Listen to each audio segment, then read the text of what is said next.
mente de mudar a estrutura física, a estrutura mental de qualquer ser humano. Por quê? Porque você trabalha sempre em prol ao próximo. Você sempre espera que alguém também esteja aqui. E hoje realmente é muito emocionante estar aqui, vendo a nossa história.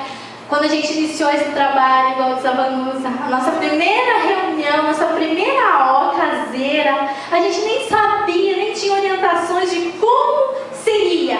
Na hora a gente se perguntou, e aí, o que a gente vai fazer agora?